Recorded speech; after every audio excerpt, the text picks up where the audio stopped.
ሳስበው አሁን ሄሉዬ ልቧን ሳያገኘች ይመስለኛል ማለት ነው። የኔ እናት የእውነት የልቧን ሰው አትበገሬ እኮ ናት። በነገራችን ላይ የልቧን ሰው አግኝታለች ይመስለኛል። አሁን የኔ ውድ መጨረሻሽን ያሳምርልሽ። የእውነት ይገባሻል ብዬ ነው የማስበውና መጨረሻሽን ያሳምርልሽ። ሁለታችሁም አንድ አይነት ነው የምትመስሉት። እኔማ እህትና ወንድም ናቸው ወይ የምልበትም ጊዜ ያለኝ ሳያቸው ማለት ነው። እና መጨረሻሽን ያሳምር። ሰላም ሰላም፣ እንዴት ናችሁ? ደህና ናችሁ ወይ? አይና አለም ነኝ። ሰላም ነው። ለምንድን ነው ላይክ የማታረጉት? ለምንድን ነው ሰብስክራይብ የማታረጉት? ለምንድን ነው ኮሜንት የማትጽፉት? ንቀት ነው። ለማንኛውም ወዳችኋለሁ ውዶች። እንዴት ናችሁ? ደህና ናችሁ ወይ? ሁሉ ሰላም፣ ሁሉ መልካም።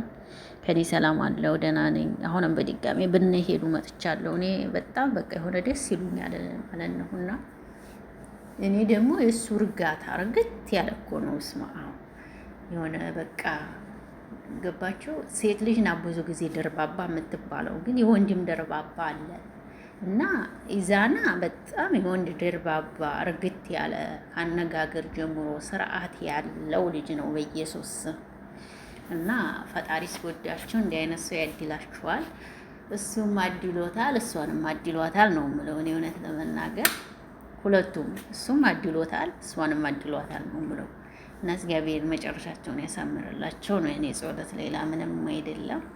ታምራላችሁ፣ ደስ ትላላችሁ። አንቺም ጎበዝ ነሽ። የብርታትሽ የጥንካሬሽ ውጤት ነው እዚህ ላይ ያደረሰሽ። ያው አትበገሬ ነሽ፣ እውነትም አትበገሬ ነሽ። በቃ እንዲያየሁት እንዲሰማሁት ከሆነ የሄሉ ነገር በጣም ጎበዝ ልጅ ናትና አደንቃታለሁ በዚህ አጋጣሚ እውነት። ያው ብዙ ሰው ያልተረዳት ሰው አለ፣ ግን የተረዳት ሰው ተረድቷታልና በጣም ጎበዝ ልጅ እንዲሆነች እኔም ተረድቻታለሁ። አደንቅሻለሁ። በቃ አጠቃላይ እና ይሄን ለማለት ነው የመጣሁት። ይመቻችሁ። ፍቅር እስከ መቃብር። የስ ኦር ኖ? የስ